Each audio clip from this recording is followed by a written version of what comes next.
Hola, demoniacillo. ¿No puedes dormir? ¿Qué te parece si te cuento una historia? Tal vez al finalizarla puedas conciliar el sueño. ¿O no? Este relato se titula En la cripta, del autor H.P. Lovecraft.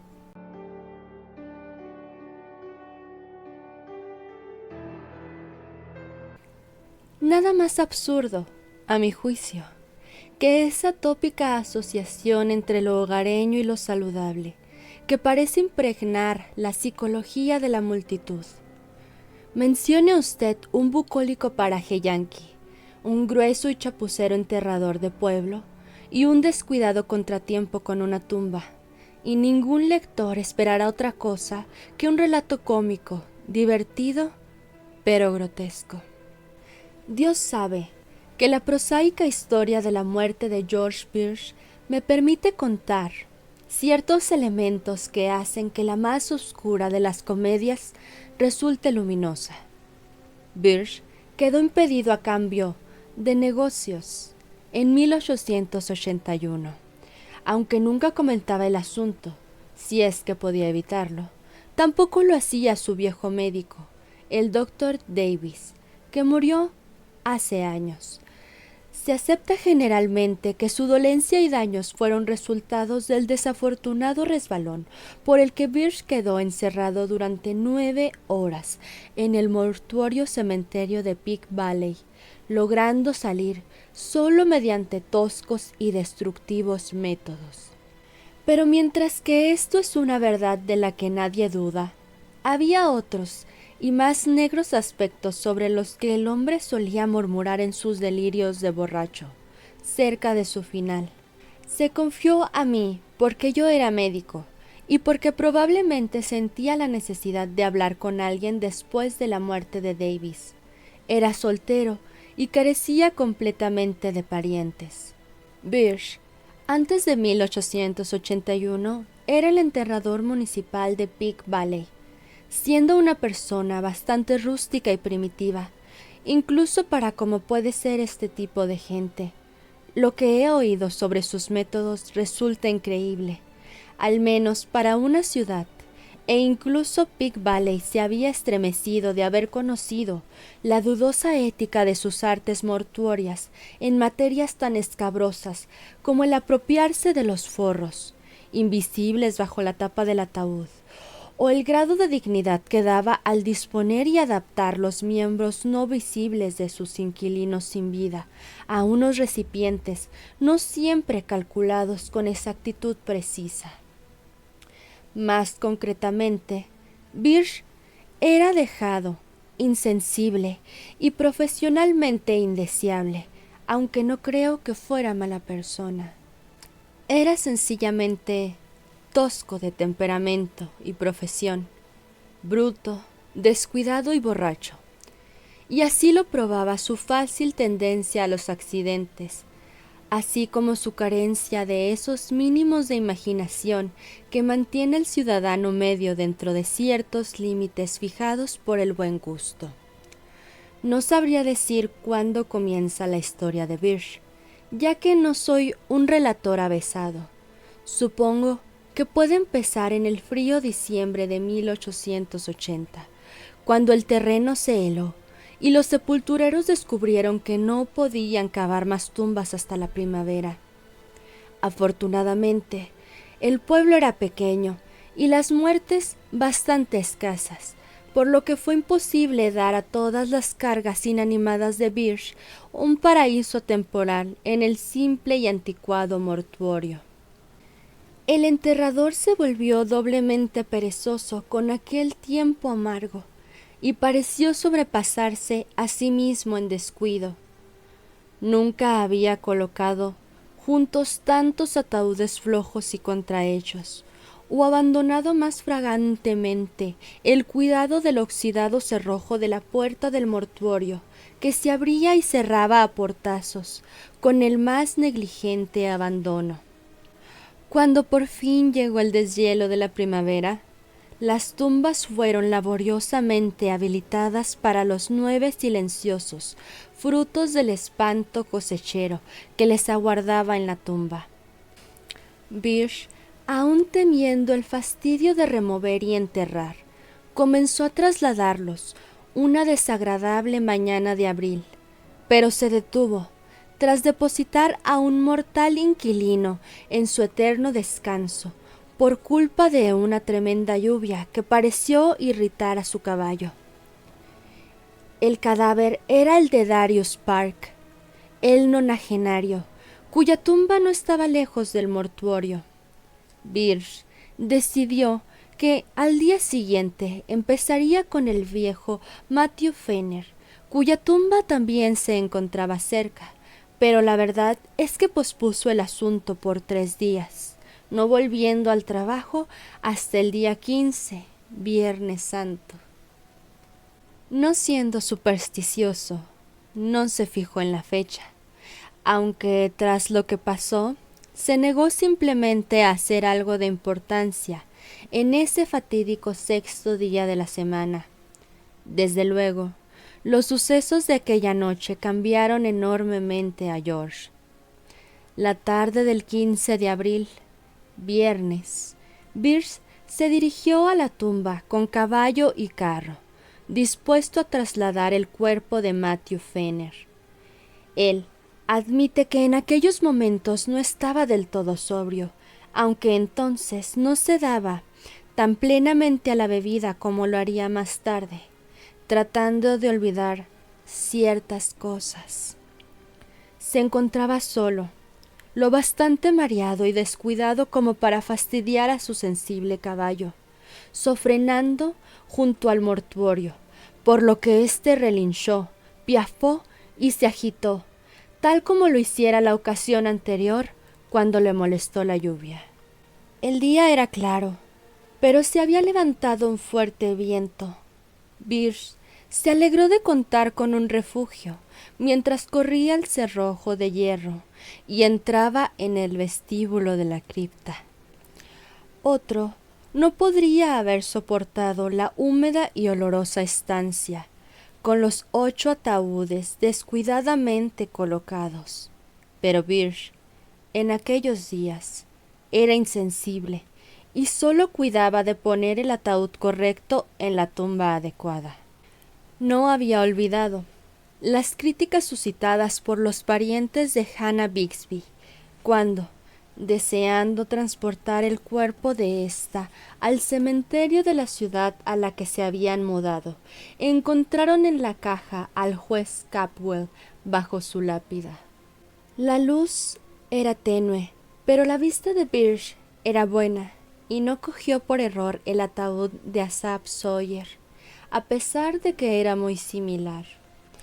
De hecho, había fabricado aquella caja para Matthew Fenner, pero la dejó a un lado, por ser demasiado tosca y endeble, en un rapto de curioso sentimentalismo, provocado por el recuerdo de cuán amable y generoso fue con él de pequeño el anciano durante su bancarrota 5 años antes. Había dado al viejo Matt lo mejor que su habilidad podía crear, pero era lo bastante ahorrativo como para guardarse el ejemplar desechado y usarlo cuando Asaph Sawyer murió de fiebres malignas. Sawyer no era un hombre amable, y se contaban muchas historias sobre su casi inhumano temperamento vengativo y su tenaz memoria para ofensas reales o fingidas. Con él, Birch no sintió remordimiento cuando le asignó el destartalado ataúd que ahora apartaba de su camino, buscando la caja de Fenner.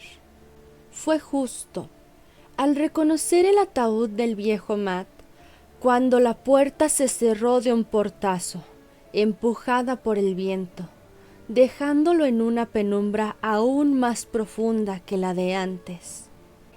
El angosto tragaluz admitía solo el paso de los más débiles rayos, y el ventiladero sobre su cabeza, virtualmente ninguno.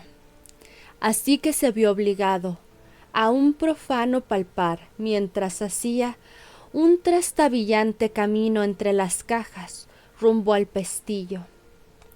En esa penumbra fúnebre agitó el mohoso pomo y empujó las planchas de hierro y se preguntó por qué el enorme portón se había vuelto de repente tan recalcitrante.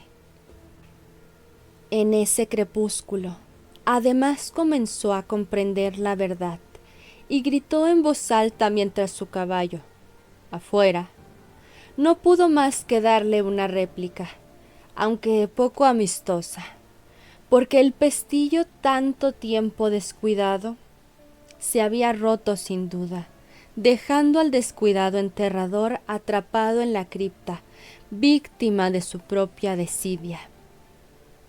Aquello debió suceder sobre las 3:30 de la tarde.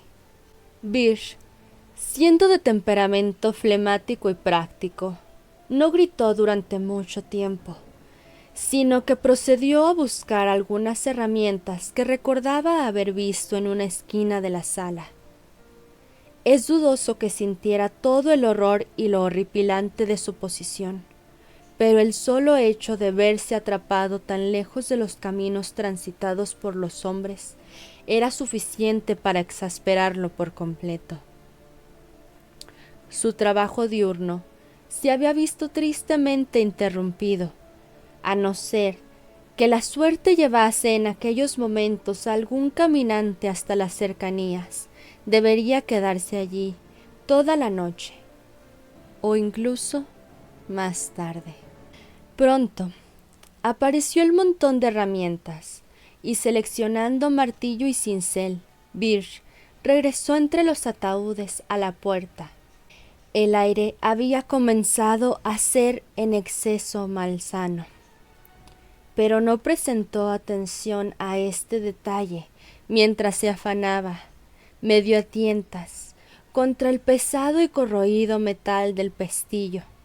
Hubiera dado lo que fuera por tener una linterna o un cabo de vela, pero careciendo de ambos, chapuceaba como podía, medio a ciegas. Cuando se cercioró de que el pestillo estaba bloqueado, sin remisión, al menos para herramientas tan rudimentarias y bajo tales condiciones tenebrosas de luz, Birch buscó alrededor otra forma de escapar. La cripta había sido excavada en una ladera, por lo que el angosto túnel de ventilación del techo corría a través de algunos metros de tierra, haciendo que esta dirección fuera inútil de considerar. Sobre la puerta, no obstante, el tragaluz alto en forma de hendidura, situado en la fachada de ladrillo, dejaba pensar en que podía ser ensanchado por un trabajo diligente. De ahí que sus ojos se demoraran largo rato sobre él, mientras se estrujaba el cerebro, buscando métodos de escapatoria. No había nada parecido a una escalera en aquella tumba, y los nichos para ataúdes situados a los lados y en el fondo, que Birch apenas se molestaba en estilizar, no permitían trepar hasta encima de la puerta. Solo los mismos ataúdes quedaban como potenciales peldaños, y mientras consideraba aquello, especuló sobre la mejor forma de colocarlos. 3 ataúdes de altura, supuso, permitirían alcanzar el tragaluz, pero lo haría mejor con 4, lo más estable posible. Mientras lo planeaba, no pudo por menos desear que las unidades de su planeada escalera hubiesen sido hechas con más firmeza. Finalmente, decidió colocar una base de 3, paralelos al muro, para colocar sobre ellos 2 pisos de 2, y encima de estos, uno solo que serviría de plataforma. Tal estructura permitiría el ascenso con un mínimo de problemas, y daría la deseada altura. Aún mejor, pensó, podría utilizar solo 2 cajas de base para soportar todo, dejando uno libre, que podría ser colocado en lo alto en caso de que tal forma de escape necesitase aún mayor altitud. Y de esta forma, el prisionero se esforzó en aquel crepúsculo, desplazando los inertes restos de mortalidad sin la menor ceremonia, mientras que su torre de Babel en miniatura iba ascendiendo piso a piso. Algunos de los ataúdes comenzaron a rajarse bajo el esfuerzo del ascenso, y él decidió dejar el sólidamente construido ataúd del pequeño Matthew Fenner para la cúspide, de forma que sus pies tuvieran una superficie tan sólida como fuera posible. En la escasa luz, había que confiar ante todo en el tacto para seleccionar la caja adecuada, y, de hecho, la encontró por accidente, ya que llegó a sus manos como a través de alguna extraña volición, después de que la hubiera colocado inadvertidamente junto a otra en el 3er piso. Al cabo, la torre estuvo acabada, y sus fatigados brazos descansaron un rato, durante en el cual se sentó en el último peldaño de su espantable artefacto. Luego, Birch ascendió cauteloso con sus herramientas y se detuvo frente al angosto tragaluz. Los bordes eran totalmente de ladrillo, y había pocas dudas de que con unos pocos golpes de cincel se abriría lo bastante como para permitir el paso de su cuerpo. Mientras comenzaba a golpear con el martillo, el caballo, afuera, relinchaba en un tono que podría haber sido tanto de aliento como de burla.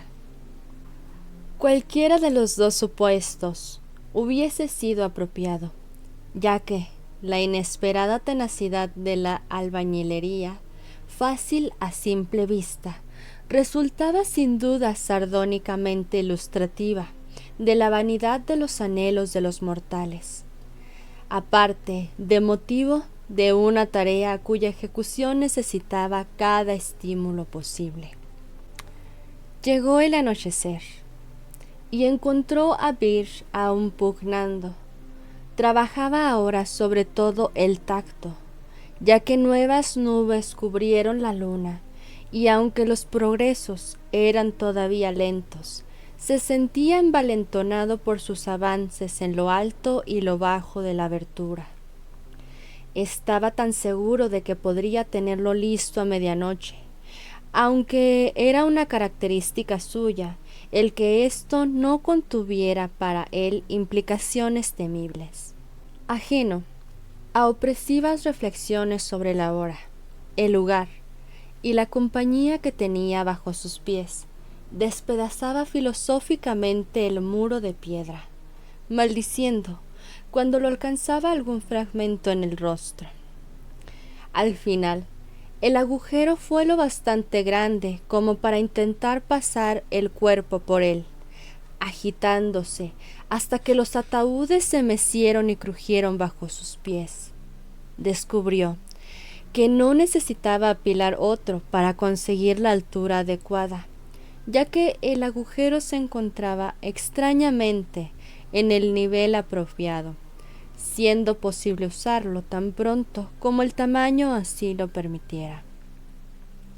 Debía ser ya la medianoche, cuando Birch decidió que podría atravesar el tragaluz. Cansado y sudado, a pesar de los muchos descansos, bajó al suelo y se sentó un momento en la caja del fondo a tomar fuerzas para el esfuerzo final de arrastre y saltar al exterior. El hambriento caballo estaba relinchando de forma casi extraña, y él deseó vagamente que parara. Se sentía desazonado por su inminente escapatoria y casi espantado de intentarlo, ya que su físico tenía la indolente corpulencia de la temprana media edad. Mientras ascendía por los astillados ataúdes, sintió con intensidad su peso, en especial cuando tras llegar al de más arriba, escuchó ese agravado crujir que presagiaba la fractura total de la madera. Al parecer, había planificado en vano elegir el más sólido ataúd para la plataforma, ya que apenas apoyó todo su peso de nuevo sobre esa pútrida tapa, ésta cedió, hundiéndole medio metro sobre algo que no quería imaginar. Enloquecido por el sonido o por el hedor que se expandió en el aire libre, el caballo lanzó un alarido que era demasiado frenético para un relincho y se lanzó enloquecido a través de la noche, con la carreta traqueteando enloquecidamente a su zaga. Birch, en esa espantosa situación, se encontraba ahora demasiado abajo para un fácil ascenso hacia el agrandado tragaluz, pero acumuló energías para un intento concreto. Haciendo los bordes de la abertura, trataba de auparse cuando notó un extraño impedimento en forma de una especie de tirón en sus dos tobillos. Enseguida, sintió miedo por primera vez en la noche, ya que, aunque pugnaba, no conseguía librarse del desconocido agarrón, que hacía presa de sus tobillos en entorpecedora cautividad. Horribles dolores, como de salvajes heridas, le laceraron las pantorrillas, y en su mente se produjo un remolino de espanto mezclado con un inamovible materialismo que sugería astillas, clavos sueltos y similares, propios de una caja rota de madera. Quizá gritó, y en todo momento pateaba y se debatía frenéticamente, casi automáticamente, mientras su conciencia casi se eclipsaba por un medio desmayo. El instinto guió su deslizamiento a través del tragaluz, y en el arrastrar que siguió, cayó con un golpetazo sobre el húmedo terreno. No podía caminar. Al parecer, la emergente luna debió presenciar una horrible visión mientras él arrastraba sus sangrantes tobillos hacia la portería del cementerio. Los dedos, hundiéndose en el negro mantillo, apresurándose sin pensar, y el cuerpo respondiendo con una enloquecedora lentitud que se sufre cuando uno es perseguido por los fantasmas de las pesadillas. No obstante, era evidente que no había perseguidor alguno, ya que se encontraba solo y vivo cuando Armington, el guardia, respondió a sus débiles arañazos en la puerta. Armington ayudó a Birch a llegar a una cama disponible y envió a su hijo pequeño Edwin en busca del doctor Davis. El herido estaba consciente, pero no pudo decir nada coherente, solo musitar. Mis tobillos, mis tobillos, déjame. O también decía, encerrado en la tumba. Luego llegó el doctor con su maletín, hizo algunas preguntas escuetas y quitó al paciente la ropa, los zapatos y los calcetines. Las heridas, ya que ambos tobillos estaban espantosamente lacerados en torno a los tendones de Aquiles, parecieron desconcertar de sobremanera al viejo médico, y por último, casi espantarlo. Su interrogatorio se hizo más que tenso, y sus manos temblaban al curar los miembros lacerados, vendándolos como si desease perder de vista las heridas lo antes posible. Siendo, como era Davis, un doctor frío e impersonal, el ominoso y espantoso interrogatorio resultó de lo más extraño, intentando arrancar al fatigado enterrador cada mínimo detalle de su horrible experiencia. Se encontraba tremendamente ansioso de saber que Birch estaba seguro de que era el ataúd de Fenner en la penumbra, y de cómo había distinguido éste del duplicado de inferior calidad del ruin de Asaph Sawyer. ¿Podría la sólida caja de Fenner ceder tan fácilmente? Davis, un profesional con la larga experiencia en el pueblo, había estado en ambos funerales, aparte de haber atendido a Fenner como a Sawyer en su última enfermedad. Incluso se había preguntado en el funeral de este último cómo el vengativo granjero podría caber en una caja tan acorde al diminuto Fenner. Davis se fue al cabo de 2 largas horas, urgiendo a Birch a insistir en todo momento que sus heridas eran producto enteramente de clavos sueltos y madera astillada. ¿Qué más?, añadió. ¿Podría probarse o creerse en cualquier caso? Pero haría bien en decir tan poco como pudiera y en no dejar que otro médico tratase sus heridas. Birch tuvo en cuenta la recomendación el resto de su vida, hasta que me contó la historia, y cuando vi las cicatrices, antiguas y desvaídas como eran, convine en que había obrado juiciosamente.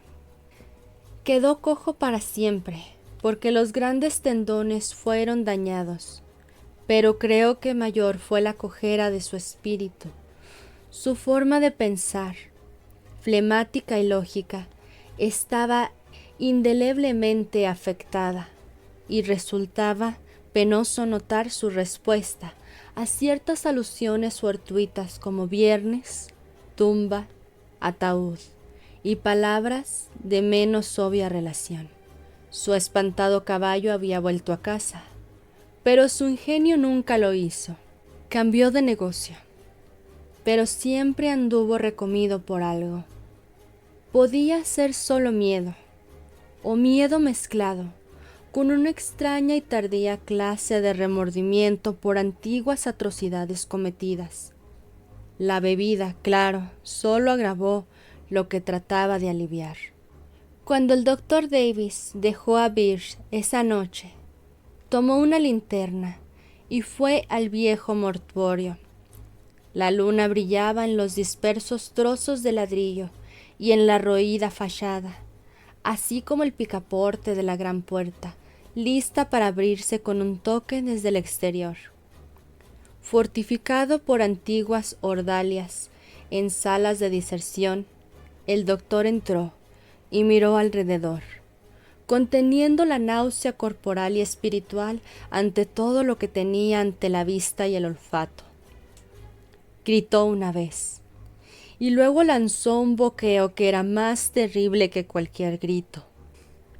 Después huyó a la casa y rompió las reglas de su profesión, alzando y sacudiendo a su paciente, lanzándole una serie de estremecedores susurros que punzaron en sus oídos, como el siseo del vitriolo.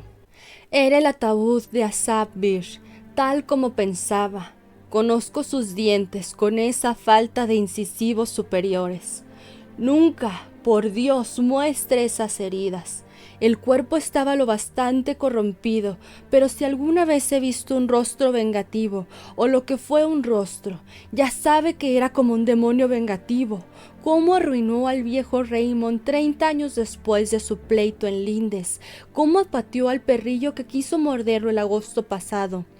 Era el demonio encarnado, Birch, y creo que su afán de revancha puede vencer la misma madre muerte. Dios mío, qué rabia, no puedo ni pensar en que se hubiera fijado en mí. ¿Por qué lo hizo, Birch? Era un canalla, y no reprocho que le diera un ataúd de segunda, pero fue demasiado lejos. Bastante tenía con apretujarlo de alguna manera ahí, pero usted sabía cuán pequeño era el cuerpo de Fenner. Nunca, nunca podré borrar esa imagen de mis ojos mientras viva. Usted debió patalear fuerte porque el ataúd de Asaph estaba en el suelo. Su cabeza se había roto y todo estaba desparramado. Mira que he visto cosas, pero esto era demasiado. Ojo por ojo. Cielos, Birch, usted se lo buscó. La calavera me revolvió el estómago, pero lo otro era lo peor. Esos tobillos aserrados para hacerle caber en el ataúd desechado de Matthew Fenner. Lo siento, demoniecillo.